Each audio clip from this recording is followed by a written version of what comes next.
Hello friends, आज हम class 7 का अध्याय 1 पूर्णांक उसकी प्रश्नावली 1.1 करेंगे।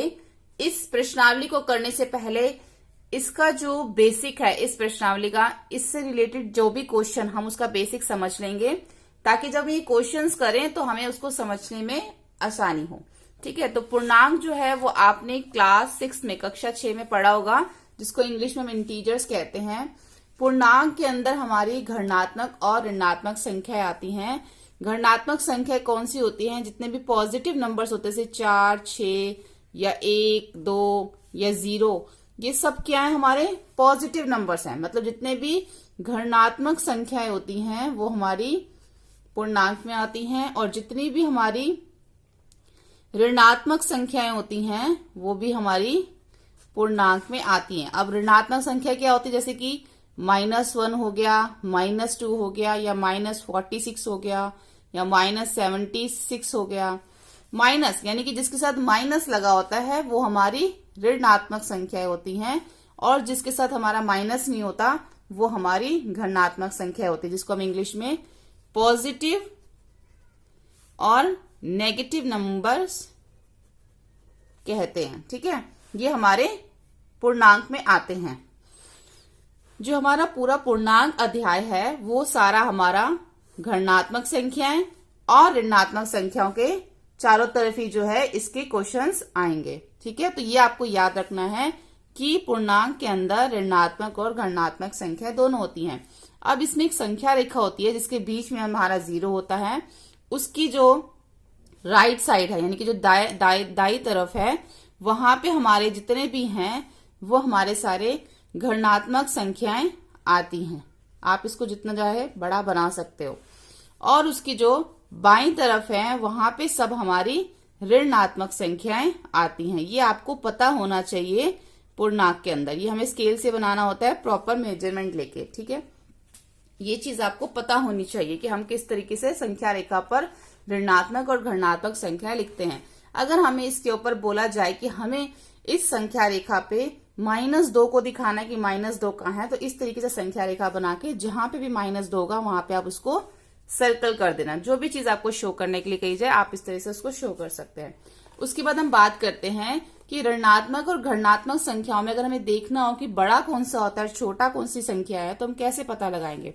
जब भी हम कोई घनात्मक संख्या लिखते हैं, जैसे कि 4 मैंने इधर लिख दिया और इधर लिख दिया 9, तो आप देख के बता सकते हैं 9 बड़ा है 4 से।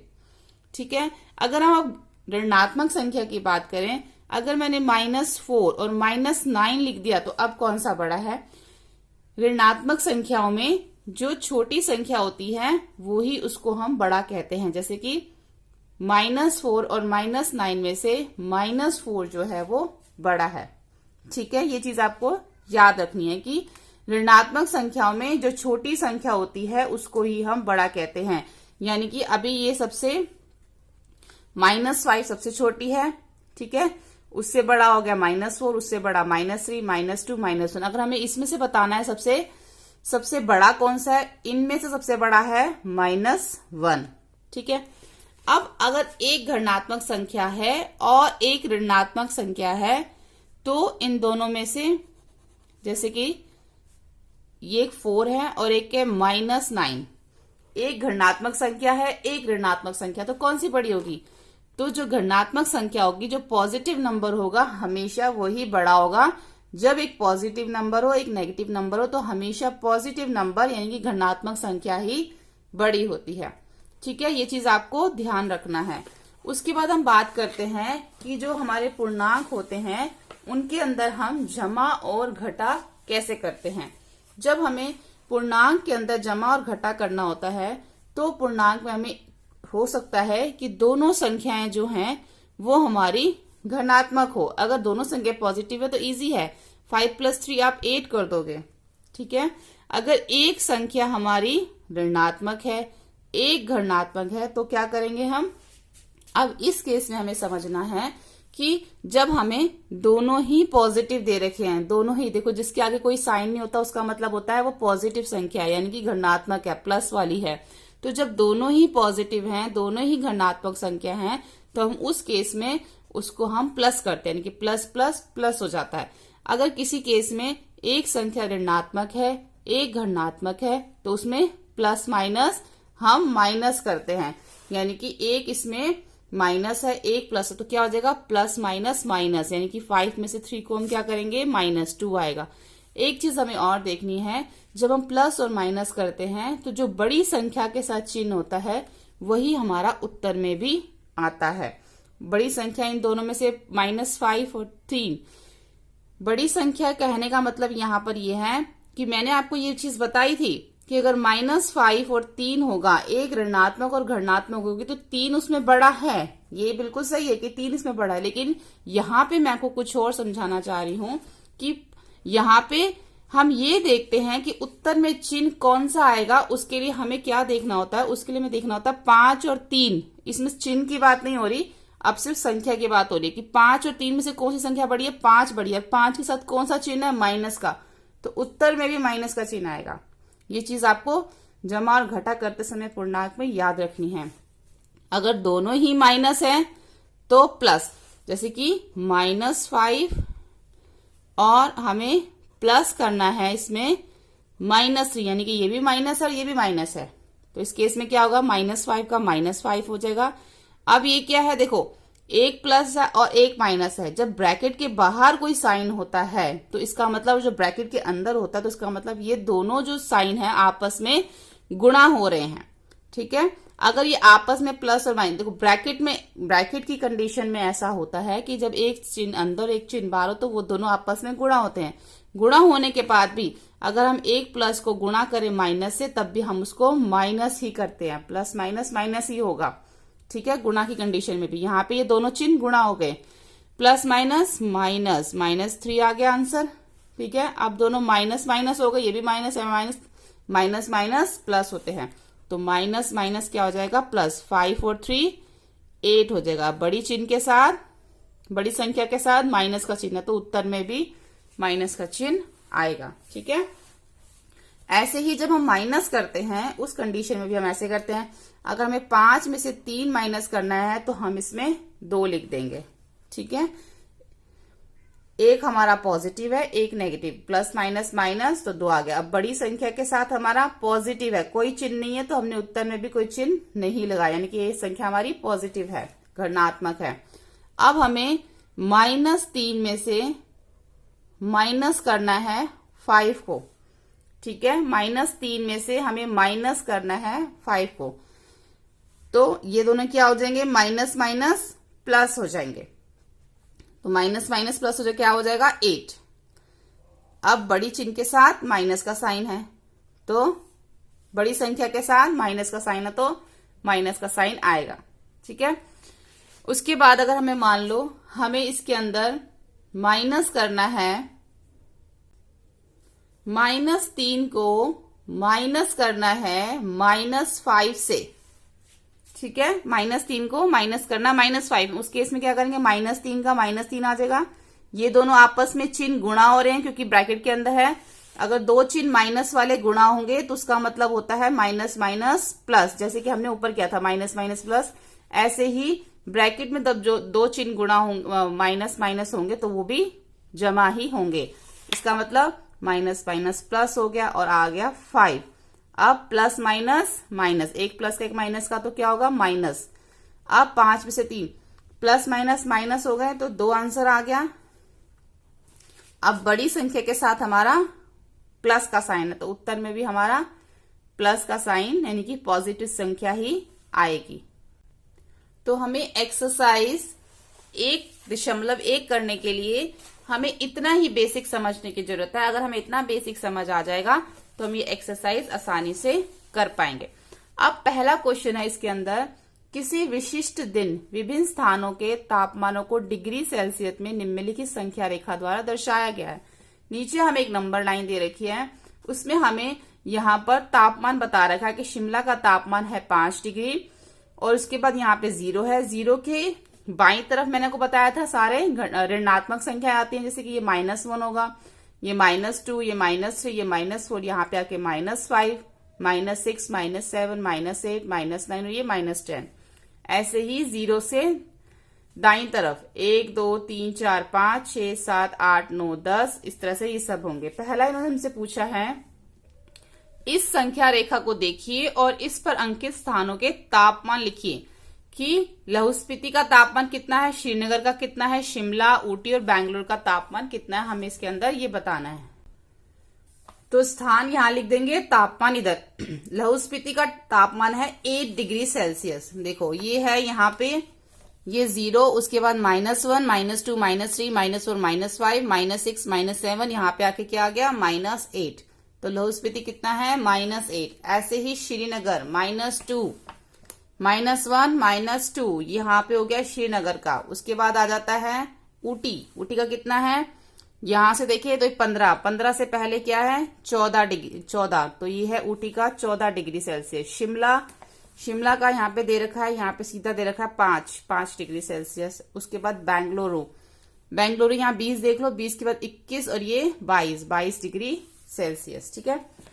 उसके बाद बी आ जाता है, उपयुक्त स्थानों में से सबसे गर्म और सबसे ठंडे स्थानों के तापमान में क्या अंतर है। पहले तो सबसे गर्म स्थान बताएंगे, फिर उसके बाद सबसे ठंडा, फिर उसके तापमान में अंतर बताएंगे। तो सबसे गर्म स्थान बेंगलुरु है 22 डिग्री सेल्सियस और सबसे ठंडा स्थान लाहौल स्पीति है -8 डिग्री सेल्सियस।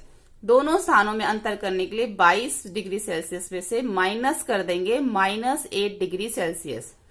अब माइनस और माइनस, ये देखो ये ब्रैकेट के अंदर है तो माइनस माइनस क्या हो जाएंगे, ये दोनों आपस में चिन्ह गुणा हो रहे हैं, माइनस माइनस प्लस हो जाएगा। तो 22 और 8 को यहाँ पे हमने जमा कर दिया क्योंकि माइनस माइनस प्लस हो गया, तो 30 डिग्री सेल्सियस, यानी कि दोनों स्थानों में 30 डिग्री सेल्सियस का अंतर है। नेक्स्ट क्वेश्चन है, उपयुक्त स्थानों में से इसमें अब हम थर्ड करेंगे, लाहौल स्पीति एवं श्रीनगर के तापमानों में क्या अंतर है। दोनों के तापमान लिखने हैं, उसके बाद उसका अंतर निकालना है।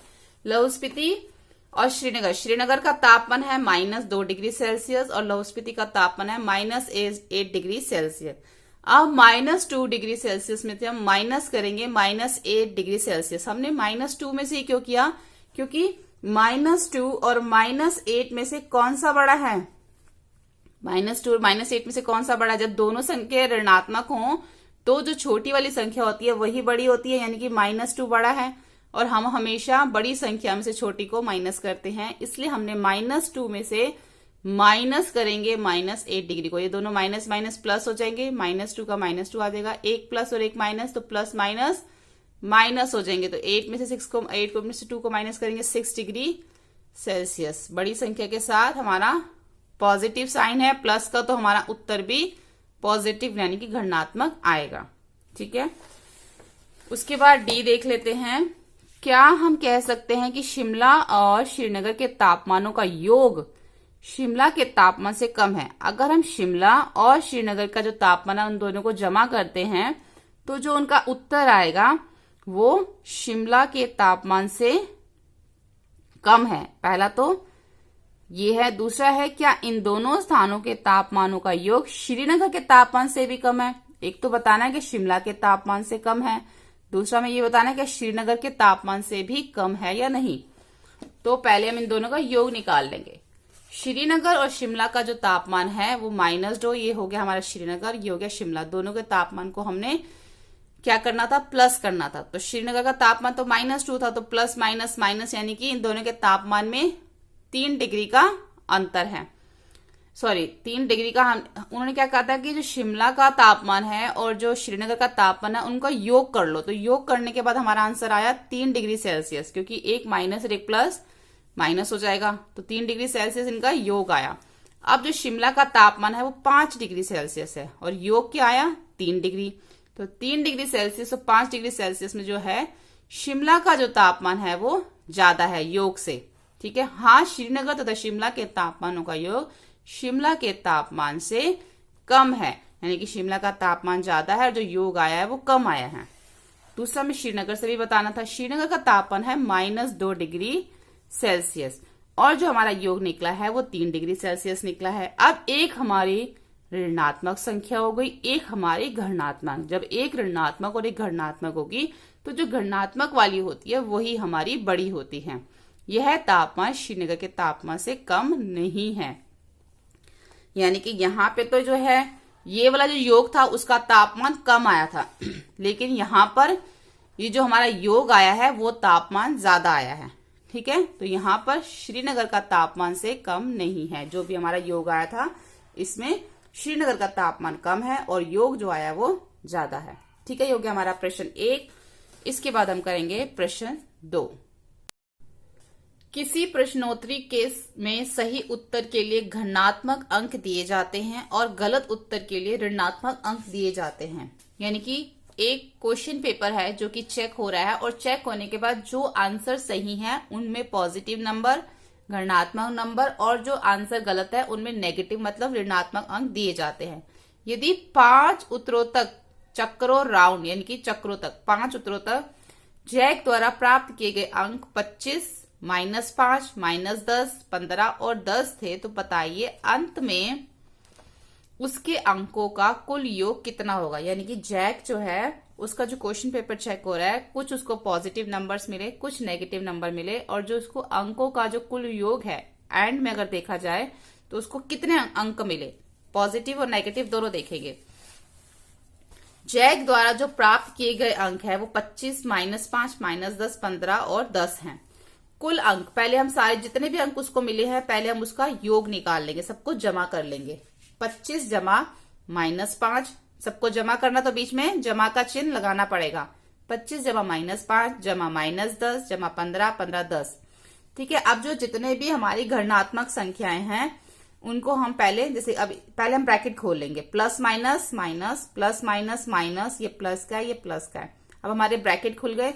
अब जितनी भी हमारी घर्णात्मक संख्याएं हैं उनको हम पहले जमा कर लेंगे। 25, 10, 35, 35 और 15, 50, 50 लिख दिया। अब ये जो -5 और -10 है इसको हम जमा कर लेंगे, क्योंकि माइनस माइनस क्या हो जाता है प्लस। 10 और 5, 15, बड़ी संख्या के साथ माइनस का चिन्ह है तो यहाँ पे भी माइनस आएगा। अब 50 में से 15 माइनस कर देंगे तो 35, यानी कि उसको जो है 35 मार्क्स जो हैं वो जैक को मिले हैं। 35 अंक जो हैं उसको उसकी प्रश्नोत्तरी में मिले हैं। ठीक है, उसके बाद प्रश्न 3। सोमवार को श्रीनगर का तापमान -5 डिग्री सेल्सियस था और मंगलवार को 2 डिग्री कम हो गया। सोमवार को कितना था -5 और मंगलवार को 2 डिग्री कम हो गया, तो मंगलवार को श्रीनगर का तापमान क्या होगा। उसके बाद बुधवार को तापमान 4 डिग्री बढ़ गया, तो बुधवार को तापमान कितना होगा। तो सबसे पहले सोमवार को जो श्रीनगर का तापमान था उसमें से 2 हमने क्या करना है, माइनस करना है। ठीक है, फिर जो सोमवार को जो तापमान था उसमें हमें 4 क्या करना है, बुधवार को बढ़ गया तो प्लस करना है। तो सबसे पहले सोमवार को श्रीनगर का तापमान है -5 डिग्री और मंगलवार को तापमान कम हो गया 2 डिग्री। तो मंगलवार का तापमान कितना हो गया, -5 में से हम माइनस करेंगे 2 डिग्री को, 2 डिग्री सेल्सियस को, तो माइनस माइनस कितना हो गया प्लस, यानी कि -60 डिग्री जो है वो उसका तापमान हो गया मंगलवार का। अब जो मंगलवार को तापमान हो गया था उसमें 4 डिग्री और बढ़ गया। ठीक है, जितना तापमान मंगलवार को हुआ बुधवार को 4 डिग्री और बढ़ गया। तो अब कितना हो गया, बुधवार को तापमान में वृद्धि हुई 4 डिग्री सेल्सियस। तो बुधवार का तापमान निकालने के लिए क्या करेंगे, जितना मंगलवार का तापमान है उसमें 4 को हम प्लस कर देंगे, तो प्लस माइनस माइनस, तो 4 में 7 में से 4 गए 3 डिग्री सेल्सियस। बड़ी संख्या के साथ माइनस का चिन्ह है इसलिए उत्तर में भी माइनस का चिन्ह आएगा। तो बुधवार का तापमान हो गया -3 डिग्री सेल्सियस। प्रश्न 4 है, एक हवाई जहाज समुद्र तल से 5000 मीटर की ऊंचाई पर उड़ रहा है। यानी कि जो हवाई जहाज है ये समुद्र तल से 5000 मीटर की ऊंचाई पर उड़ रहा है। यानी कि समुद्र तल हमारा ये हो गया, इससे ये 5000 ऊपर, समुद्र तल ये हो गया, इससे 5000 ऊंचाई पे उड़ रहा है। एक विशिष्ट बिंदु पर यह हवाई जहाज समुद्र तल से 1200 मीटर नीचे तैरते हुए पनडुब्बी के ठीक ऊपर है। लेकिन जब ये उड़ता है, उड़ते उड़ते ऐसे बिंदु पे आ जाता है जो बिल्कुल ही एक पनडुब्बी है जो समुद्र तल से 1200 मीटर नीचे है, और ये जो जहाज है ये समुद्र तल से 5000 मीटर ऊपर है। तो एक बिंदु पे ये ऐसे आके रुक जाता है कि ये बिल्कुल पनडुब्बी के ऊपर आ जाता है। ठीक है, जो पनडुब्बी समुद्र तल से 1200 मीटर नीचे है वहां पे आके ये जो है बिल्कुल उसके ऊपर आ जाता है। तो समुद्र तल से 1200 मीटर नीचे तैरती पनडुब्बी के बिल्कुल ठीक ऊपर है। पनडुब्बी और हवाई जहाज के बीच की उत्तरार्ध दूरी कितनी है, यानी कि हमें जो पूरी दूरी बतानी है, कहां से, यहां से लेकर यहां तक की पनडुब्बी और हवाई जहाज की जो बीच की दूरी है। ऊर्ध्वाधर दूरी मतलब होता है वर्टिकल, जो हम बिल्कुल सीधी जो होती है, हमें उसके बीच की जो दूरी है ये बतानी है इसके अंदर। ठीक है, तो इसके लिए हम पहले लिखेंगे हवाई जहाज की ऊंचाई समुद्र तल से 5000 मीटर है, पनडुब्बी की जो गहराई है समुद्र तल से 1200 मीटर है। हवाई जहाज और पनडुब्बी के बीच की ऊर्ध्वाधर दूरी तय करने के लिए हम क्या करेंगे, 5000 मीटर और 1200 मीटर को हम योग कर देंगे, जमा कर देंगे, तो हमारी टोटल दूरी जो है वो निकल आएगी, यानी कि 6200 मीटर। इसका मतलब ये है कि यहां से लेके यहां तक की जो पूरी दूरी है, पनडुब्बी से हवाई जहाज की जो बीच की दूरी हमें निकालने के लिए बोला गया था, वो दूरी है 6200 मीटर। ठीक है, इस तरीके से हम इसको जो है सॉल्व करेंगे। उसके बाद क्वेश्चन नंबर 5 देखते हैं। क्वेश्चन नंबर 5 में है, मोहन अपने बैंक खाते में 2000 रुपए जमा करता है। अगले दिन इसमें से वो 1642 यानी कि 1642 रुपए निकाल लेता है। यदि खाते में से निकाली गई राशि को ऋणात्मक संख्या से निरूपित किया जाता है, तो खाते में जमा की गई राशि को आप कैसे निरूपित करेंगे। निकासी के पश्चात मोहन के खाते में शेष कितनी राशि जो उसके खाते में बच जाएगी। बहुत सिंपल है ये। बैंक खाते में जमा की गई राशि को हम घटात्मक पूर्णांक प्रदर्शित करेंगे या निरूपित करेंगे, लिख सकते हैं। जैसे कि अगर हम उसमें से पैसे निकाल रहे हैं तो वो ऋणात्मक है, पैसे जमा करवा रहे हैं तो वो धनात्मक है। ठीक है, पहले तो इसका आंसर ये हो गया।